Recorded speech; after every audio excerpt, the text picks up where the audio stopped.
안녕하세요. 저는 뷰티샵에서 원장으로 일하고 있는 40대 중반 여성입니다. 주로 메이크업을 담당하고 있어요. 5월에는 결혼하는 분들이 많다 보니 그때 생각나네요. 저는 철없이 한 결혼을 했다가 실패를 맛보고 지금 혼자 살고 있어요. 결혼 당시 고통과 상처를 많이 받아서 결심했어요. 어머니와 둘이서 살았는데 아버지가 사고로 돌아가셨어요. 언제나 듬직한 아버지가 더는 곁에 없다는 게 너무 슬펐어요. 이런 이야기를 털어놓고 싶어서 글을 남긴 거예요. 감사합니다. 어머니는 아버지가 돌아가신 후에 작은 미용실을 차리고 미용사로 일을 하셨습니다. 우리는 미용실에 딸린 작은 단칸방에서 생활했어요. 아버지가 살아계실 때 함께 살던 아파트가 있었지만 어머니는 아버지의 흔적이 남아있는 교유집에서 살 수 없다고 했어요. 그렇다고 아버지의 유품을 정리할 수도 없다고 했죠. 어머니는 아버지의 집을 그대로 두고 싶어 하셨고 그 집은 전세를 주려고 했어요. 엄마, 나는 여기 미용실에서 사는 것도 괜찮아. 걱정하지 마요. 그래, 우리 여기서 행복하게 살자. 어머니와 나는 서로를 의지하면서 살아왔어요. 미용실 단칸방에서 생활했지만 힘들지 않았어요. 요리를 해먹을 수도 있었고 필요한 것은 다 갖추고 살았거든요. 어머니는 평생을 갑작스럽게 잃은 아버지를 그리워하셨지만 마음이 약한 분은 전혀 아니셨어요. 어머니는 아버지의 빈자리를 채우고도 남을 만큼 든든한 제 버팀목이 되어주셨어요. 저희는 아버지가 남긴 유품을 미용실에 참고해 두고 살았어요. 하지만 옷에 곰팡이가 피우면서 어머니가 큰 결단. 그렇게 예지는 엄마와 함께 아버지의 유품을 소각장에 태우며 많이 울었습니다. 중학교 1학년 때였죠. 어머니는 미용실에서 일하면서 나도 미용에 관심을 갖게 됐습니다. 처음에는 어머니가 반대했지만 예지는 자신의 꿈을 이루기로 결심했습니다. 고등학교의 미용 전문 고등학교에 입학하여 미용사 자격증과 메이크업 자격증을 취득했습니다. 결국 예지는 원하는 일을 하며 최고가 되는 것이 목표였습니다. 그 학원에는 연기자 지망생들도 다니는 학원이었어요. 저는 특수분장도 배웠기 때문에 연기자 지망생들을 상대로 특수분장을 해주는 실습도 하고는 했습니다. 그러다가 문제의 전 남편을 만나게 되었어요. 당시에는 이미 21살이 되어 자격증도 취득했고 취업을 위한 길만 남아있는 신분이었습니다. 메이크업 학원에 다니면서 그 사람과 자주 부딪히면서 실력을 갈고 닦다가 친목도모를 위해 가진 회식 자리에서 그 사람과 같은 테이블에서 이야기를 나누게 되었습니다. 훤칠하고 크고 잘생긴 외모 덕분에 학원에서 많은 인기를 끌었던 그 사람이었어요. 그 사람이 저에게 먼저 말을 걸었습니다. 예재 씨는 학원 그만하고 취업하러 가는 건가요? 네, 이제 취업을 준비하고 있어요. 성주 씨는 어디 캐스팅된 곳도 없나요? 이번에는 영화 촬영으로 작은 역할을 하게 됐어요. 우리 현장에서 만날 수도 있을 것 같네요. 예, 실력이 좋다고 해서 많은 일을 할 수 있을 것 같아요. 고마워요. 그렇게 향수를 머금고 대수롭지 않게 대화를 마무리했습니다. 그리고 저는 서울 청담에 있는 뷰티샵에서 막내로 일을 시작했어요. 연예인들이 자주 방문하는 유명한 가게였죠. 저는 선배들의 가르침을 받으며 차근차근 나아가려고 했습니다. 일을 배우면서 노력하고 있었어요. 아직 경력이 부족해서 손님에게 화장을 잘 못했지만 선배들의 가르침을 받으며 노력했어요. 어느 날 우연히 학원에서 알게 된 연기자 지망생 성준이를 만나게 되었어요. 여기서 일해? 아, 반가워요. 어디로 가시려고요? 저는 단역으로 출연하러 갔다가 메이크업을 받으려고 왔어요. 연락처를 알고 싶은데요. 그때 물어봤어야 했는데 소식이 궁금했거든요. 손님과 자주 마주칠 수도 있으니 연락처를 주고 받았어요. 그날 이후로 성준이가 계속 연락을 해왔어요. 무슨 일을 하는지, 뭘 하는지 궁금해했어요. 그는 제가 3살 더 많았고 연극 배우로서 활동하며 작은 소극장이나 드라마에서 출연하고 있었어요. 그리고 그가 출연하는 연극을 보러 가라며 티켓을 주고 요청했죠. 그래서 연극을 보러 가서 그가 무대 위에서 열연하는 모습을 보며 멋있단 생각이 들었어요. 일을 열심히 하는 사람은 뭘 하든 멋있게 보이잖아요. 연극이 끝나고 집으로 돌아가려 했는데 성준이가 함께 식사하자고 제안했어요. 어땠어요, 공연? 네, 정말 재밌었어요. 멋있었어요. 너도 이제 나한테 반말해. 존댓말 하니까 거리감이 느껴지네. 아, 제가 말을 잘못해서 사실 나도 좋아해. 너랑 거리감 확 좁히고 싶은데 그래도 되지? 그 사람의 말에 당황스럽긴 하지만 저도 모르게 웃음이 나왔습니다. 그날 이후로 그 사람과 연인 관계가 되었어요. 저희 어머니에게 그 사람의 연극을 보러 갔던 일과 사귀기로 한 일에 대해 모두 말씀드렸습니다. 저희 어머니는 제 표정이 밝아진 걸 보시고 그저 잘 사귀어 보라고 하셨어요. 우리 예지가 이제 연애도 하고 엄마가 다 뿌듯한데 잘 만나봐. 좋은 사람이기에 나한테 잘해주고 좋아해주니까 좋은 사람이지. 아직 20대 초반이지만 연애도 많이 해보고 그래야지. 홀로 연애하니까 얼굴이 확 편해. 그 사람은 일이 생길 때만 일을 하는 프리랜서였기 때문에 시간이 많았어요. 그래서 제가 퇴근하면 꼭 저를 기다려주는 것이었습니다. 자상한 성격에 자신의 미래에 대한 확신도 있고 열정도 있어서 저도 점점 그 사람에게 빠져들었어요. 연애를 하면서도 일을 열심히 하니까 1년 후에 제 손님을 받을 수 있게 되었습니다. 그리고 그 사람과 2년째 연애를 해서 그 사람이 저에게 청혼을 했습니다. 예지야, 나랑 더 많이 데이트하고 너 집에 보내는 것 이제는 하기 싫어. 너랑 내가 집에 가자. 함께 있고 싶어. 우리 결혼하자. 나는 아직 어린 나이였고 결혼에 대해 진지하게 생각해 본 적이 없었어요. 그래서 솔직하게 잘 모르겠다고 말했습니다. 현실적으로 나는 아직 어리고 이루고 싶은 꿈이 있는데 결혼하면 아이도 낳아야 되고 힘들지 않을까. 예지야, 아이는 천천히 가지면 될지. 결혼하고 나서도 너 이해해. 나도 일 열심히 해서 꼭 유명한 배우가 될 거야. 너 하고 싶은 일 편하게 할 수 있게 내가 도와줄게. 저는 그 말을 철석같이 믿어버렸습니다. 지금도 시간을 되돌릴 수만 있다면 그때로 되돌아가서 그 인간과 작별을 구하고 싶은 심정이에요. 하지만 이미 벌어진 일이니 어쩔 수 없죠. 저는 저희 어머니에게 그 사람과 결혼을 하고 싶다고 말씀을 드렸습니다. 엄마, 나 성준 씨랑 결혼할까 해에 그 사람이 청혼을 했어. 뭐 너무 이른 거 아니니? 네 나이가 이제 20내신데에 나도 그렇게 생각했는데 어차피 그 사람이랑 결혼할 거 빨리 하는 것도 괜찮겠다 싶어서 아무리 그래도 그렇지. 저희 엄마는 제가 결혼을 한다고 아자 걱정을 많이 하셨습니다. 제가 봐도 제 딸이 이른 나이에 직업도 확실치 않은 남자와 결혼을 한다고 하면 반대를 했을 거예요. 하지만 전 남편은 결혼 전에 저희 어머니를 찾아와서 점수를 많이 땄습니다. 본인이 가지고 있는 비전에 대해서. 청산뉴스로 말을 잘했거든요. 그렇게 3년 내 자리를 갖게 되었어요. 그리고 식당에 운영하시던 시부모님이 저희에게 결혼을 하면 자신들과 5년간은 함께 살자고 말했습니다. 솔직히 우리도 아들 하나 있는데 그냥 참가 보내기는 실례요. 게다가 애들 집도 해줄 형편도 못 되고 애들 자리 잡을 때까지는 우리 집에서 같이 살면 좋을 것 같은데 남는 방도 있으니까 사돈 생각은 어때요? 시어머니가 그렇게 말하자 저희 어머니는 고민을 했습니다. 그리고 말씀하셨어요. 그러면 애들 독립할 수 있을 때까지는 그렇게 하세요. 저라도 애들 집을 해주면 좋을 텐데 제가 가지고 있던 아파트에는 지금 이미 전세로 사람들이 살고 있어서 아파트가 있어요. 어머, 얼마나 되는 건데? 얼마 안 돼요. 오래된 아파트고 평수도 작아서 그렇구나. 난 또 별거 없네. 아무튼 나는 애들 데리고 살고 싶으니까 그렇게 해요. 결혼식도 그냥 형편대로 진행했고요. 이어 시어머니가 그렇게 말했고 시아버지는 아무 말이 없었습니다. 시아버지는 시어머니에게 잡혀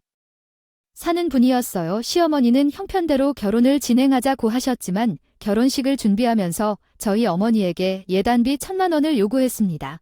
저희 어머니는 검소하고 돈을 함부로 쓰는 분이 아니었어요. 저희 엄마는 제가 결혼을 한다고 아자 걱정을 많이 하셨습니다. 제가 봐도 제 딸이 이른 나이에 직업도 확실치 않은 남자와 결혼을 한다고 하면 반대를 했을 거예요. 하지만 전 남편은 결혼 전에 저희 어머니를 찾아와서 점수를 많이 땄습니다. 본인이 가지고 있는 비전에 대해서. 그러나 딸이 결혼한다고 하니까 그 돈을 저 모르게 그냥 주셨던 것 같았습니다. 그 사실은 나중에야 알게 되었어요. 예단비를 주면 예물을 주어야 하는데 서로 주고받는 건 없었습니다. 거의 삥을 느낀 거나 다름 없었죠. 결혼 직전에야 우리 어머니께서 그 이야기를 해주셨어요. 내가 너희 시어머니한테 예단비 1,000만 원 뻔했어. 너랑 같이 사는데 그 정도는 보내야 할 것 같아서 원래 3,000을 요구했는데 내가 그렇게 하는 건 아니야. 미안해, 예지야. 엄마 아니에요. 미안하긴 하지만 나야말로 엄마 두고 뒤 습가려니까 갑자기 다 때려치우고 싶어. 무슨 소리야? 아, 이서방이랑 차림 생각해야지. 엄마 걱정은 하지마. 당시에는 미처 깨닫지 못했지만 저는 제 발로 지옥 불구덩이로 들어가고 있는 것이었어요. 아무튼 결혼한 후에 우리는 신혼여행도 가지 않고 바로 시댁으로 들어가서 살게 되었습니다. 시댁은 30평짜리 아파트로 방이 4개였어요. 그중 작은 방에서 신혼살림을 꾸려야 했습니다. 결혼을 하자마자 시어머니는 저에게 시집살이를 시키기 시작했어요. 아이유, 피곤한 결혼식이 참 피곤한 일이야. 너무 살림은 좀 할 줄 아니? 엄마랑 둘이 살면서 그래도 배운 게 있겠지? 저녁밥 좀 차올려봐라. 저는 할 줄 아는 요리라고는? 된장찌개와 김치찌개 매우 맛있었습니다. 가족과 함께 살 때는 어머님이 밑반찬을 맡아서 해주셔서 바로 밥상을 차리면서 당황할 일이 없었어요. 낯선 주방에서 재료들을 찾기 위해 찬장을 열었습니다. 남편은 도와주지 않고 방에 들어가서만 게임을 하고 있었어요. 힘겹게 된장찌개와 멸치볶음을 만들어 밥상을 차렸습니다. 냉장고에 있는 밑반찬들을 꺼내어 저녁을 준비했답니다. 이 모든 일로 기진맥진해졌어요. 와중에 시어머니는 제가 차려놓은 음식을 비웃으며 국이 너무 짠다고 했어요. 그리고 저렴하게 까알 표정으로 된장찌개를 떠 먹더니 숟가락을 집어 던지며 국이 왜 이렇게 짜냐, 넌 요리 못하니? 라고 말했어요. 이런 말에 눈물이 나기도 했죠. 남편은 그냥 밥만 먹었습니다. 식사를 끝마치고 설거지도 다 하고 제가 방에 돌아와 앉아있던 그 느낌이 정말 힘들었어요. 혼자 이런 일을 겪기에는 너무 어려웠고 정말 시집살이가 이렇게 어렵다는 것을 깨달았습니다. 이런 상황에서는 어떻게 대처해야 할지 모르겠어요. 남편이 나에게 투정을 부렸어요. 그는 왜 아무런 말도 안 하고 나의 말을 듣지 않아? 먹어도 맛있게 먹고 나는 중립이 아니다. 누구 편을 들어준다고 하면 둘 다 힘들다. 우리 어머니도 처음에는 편히 해주겠지만 그건 아니야. 서리는 더 심해졌어. 일하러 나가고 퇴근하면 시어머니는 식당에 가서 일해달라고 했어. 피곤한 모습으로 밤 11시까지 일했어. 시어머니는 그게 당연하다고 했어. 너희가 집세도 안 내고 우리 집에서 살면서 일을 해야 하는 거야? 그녀의 말에 나는 어찌할 바를 모르게 대답했어. 남편은 바쁘게 드라마 오디션을 보러 다니면서 시간이 없었어. 결혼 후 모든 게 예상과는 다르게 진행되었어. 나는 점점 더 살이 빠지고 있었어. 결혼 반년 만에 살이 10kg 이상 빠져 있었어. 주말에는 기절한 듯이 자다가도 밥을 차려야 했어.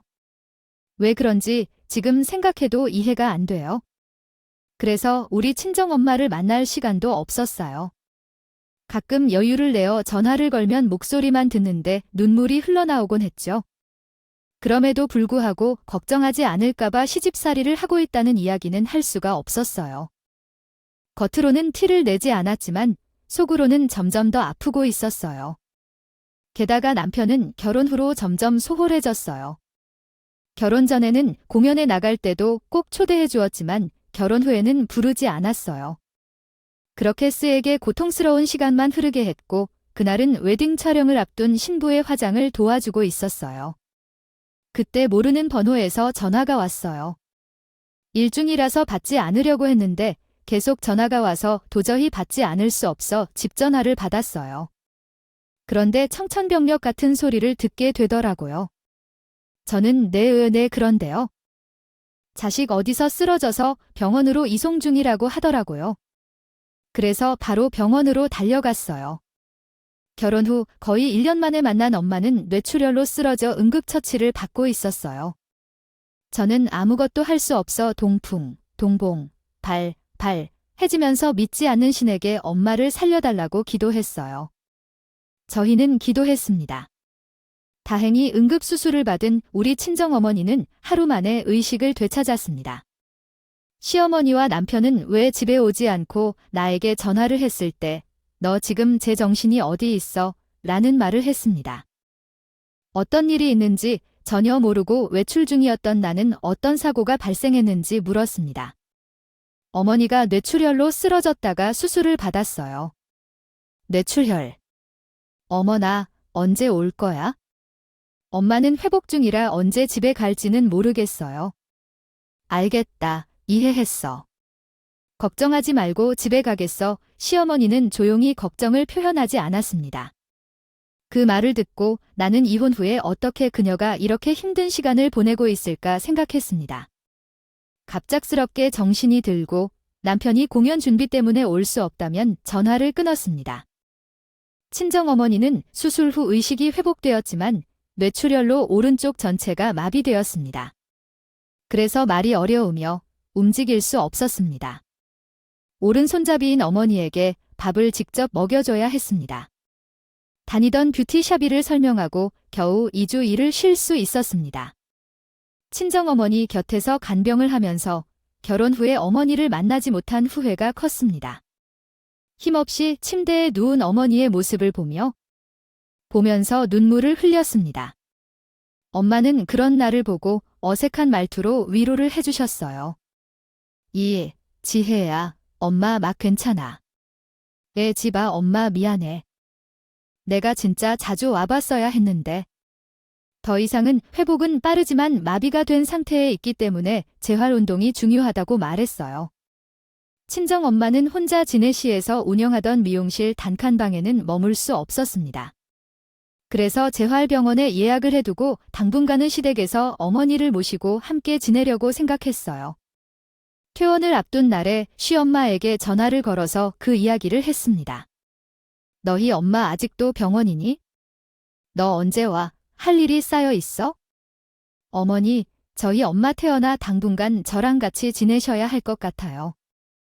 제가 다시 일도 나가야 하고 일주일만 저희 엄마랑 함께 지낼 수 없을까요? 혼자서는 아무것도 못하세요. 일주일 뒤에 재활병원으로 이사할 거니까 그때까지만 뭐 이젠 하다 별일도 없는 거야? 아, 알았어.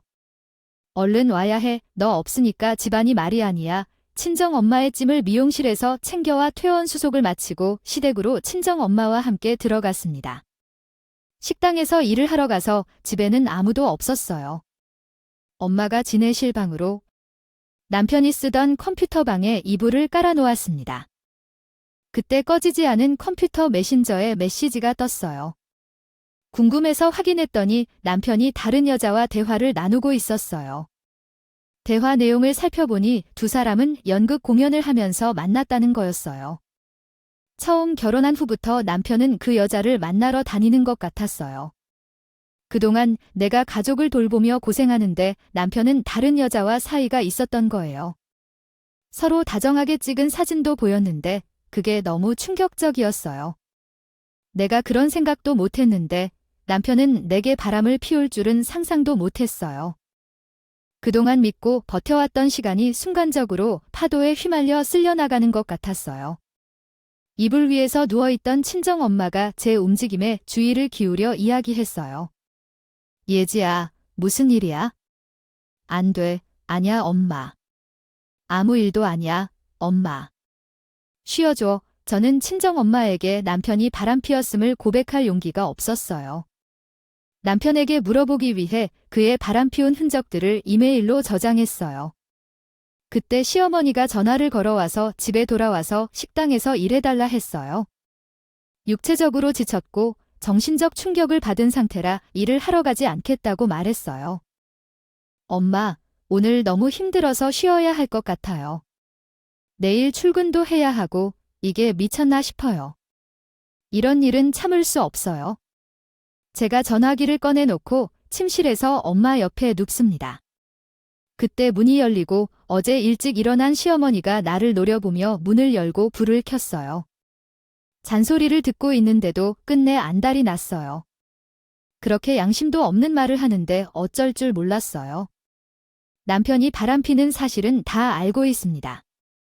제가 울면서 그렇게 말하자 시어머니는 별로 신경 쓰지 않는 말로 답했어요. 여자는 이해하고 살아야 한다고 했어요. 그런데 그게 무슨 소리야?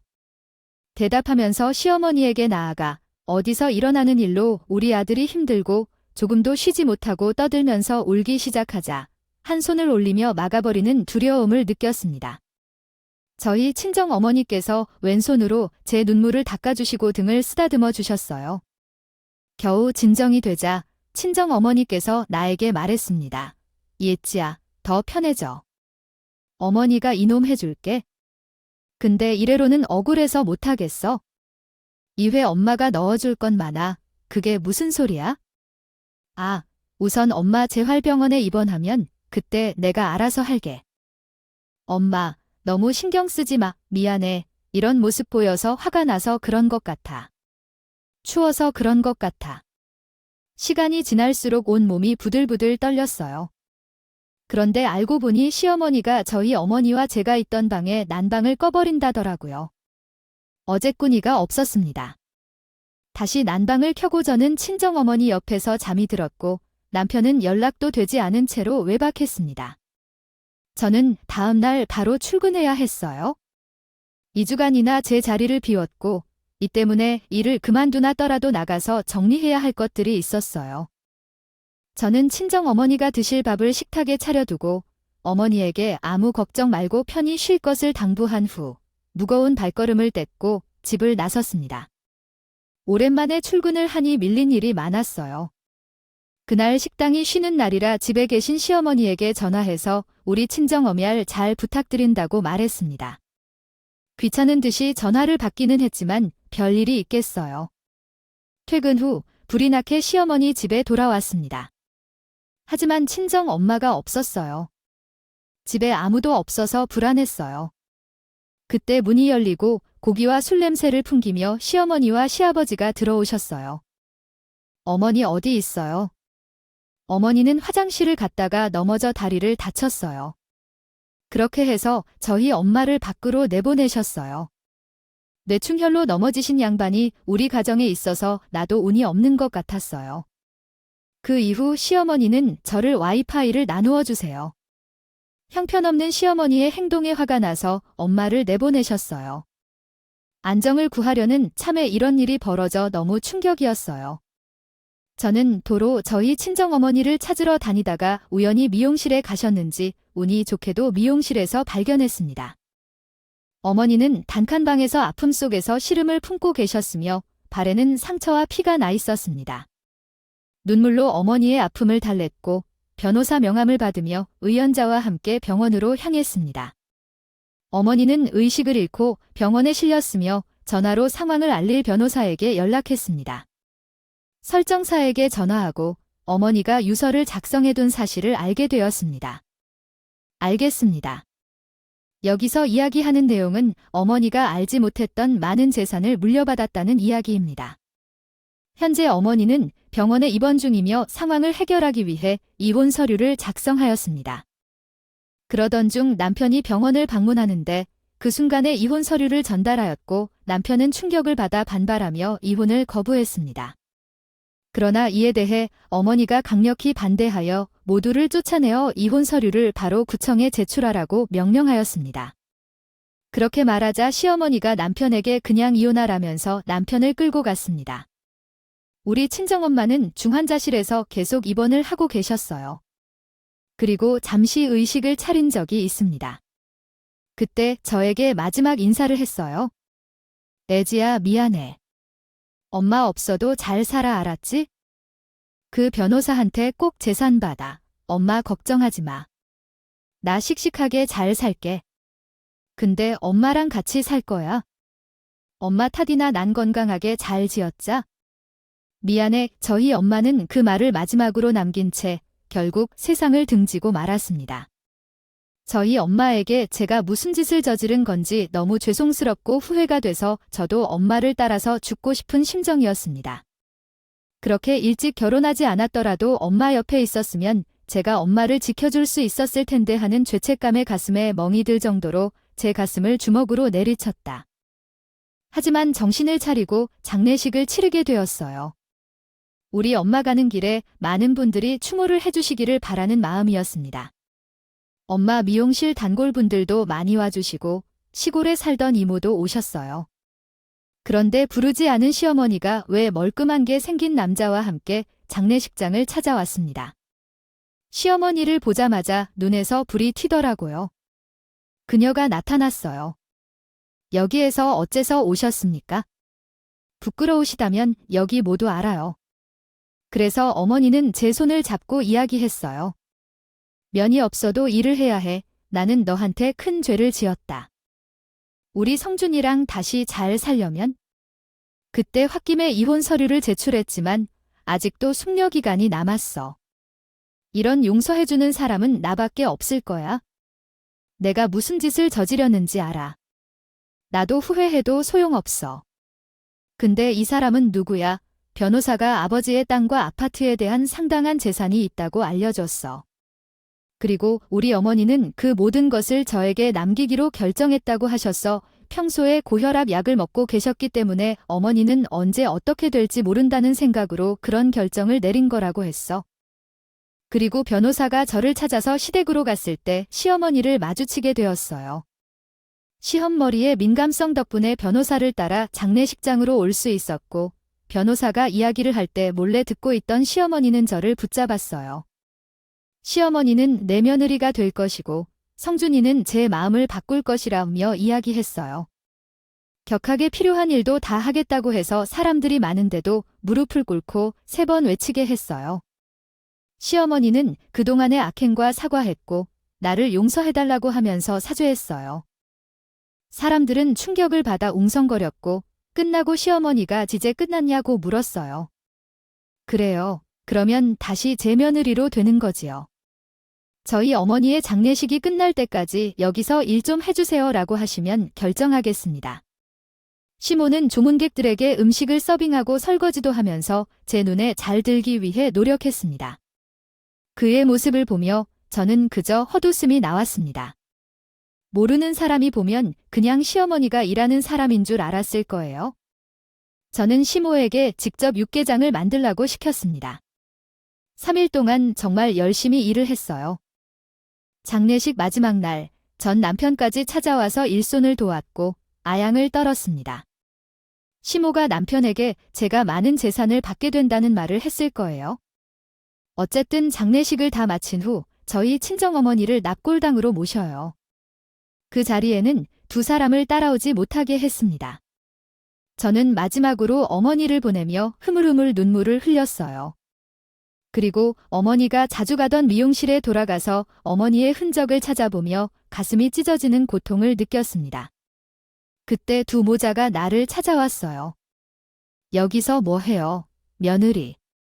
힘들었겠네요. 맛있는 갈비찜을 해놨어요. 얼른 집에 들어와요. 아줌마, 그게 무슨 소리예요? 제 대개가 아들이랑 이혼했던 거 모르세요? 너 다시 돌아오기로 했잖아. 그걸 믿어. 내가 너희 2사람을 아주 인생 조져 버리고 싶은데 참고 있어. 감사한 줄 알았던 사람들이 랄카처럼 보여. 이런 더러운 인간들아. 나는 참을 수 없는 분노를 느끼며 미쳐버린 사람처럼 나쁜 짓을 해왔습니다. 그 모습을 보고 깜짝 놀란 2사람은 바로 도망쳐 나갔고 나는 다니던 뷰티샵의 양해를 구하고 일 그만두기로 결심했습니다. 재산을 물려받았지만 어떻게 사용해야 할지 막연한 채로 살아왔는데 어느 날 꿈속에 엄마가 나타나 나를 향해 다 잊고 새로운 시작을 해야 한다고 이끌어주시는 모습이었습니다. 깨어난 후에는 이런 삶이 옳지 않다고 느껴졌고 엄마와 아빠를 위해 최선을 다해야 한다고 느껴 새로운 시작을 결심했습니다. 건물을 매입하여 토탈 뷰티샵을 차린 결과 건물의 가치는 제가 산 때보다 3배 이상 상승해 있었습니다. 전 남편은 여전히 일 없이 살아가며 부모를 눈치 보며 돈을 받고 산다는 소식을 들었고 부모님의 식당도 코로나로 영업이 막혀 망하게 된 상황이었습니다. 이런 소식을 듣고 싶지 않았지만 우연히 알게 되었습니다. 나는 평생 엄마와 아빠를 그리워하며 사는 삶을 선택했지만 나중에 만날 때 부끄럽지 않은 자식이 되기 위해 노력하며 건강하고 사회에 도움이 되는 삶을 살아가고자 합니다. 저는 되는 사람으로 살고 싶습니다. 내 이야기를 듣게 될지도 모를 겸손하지 못한 전 시부모와 전 남편에게 말씀드릴 수 있을까요? 지금보다 더 어려운 삶을 살게 될 것입니다.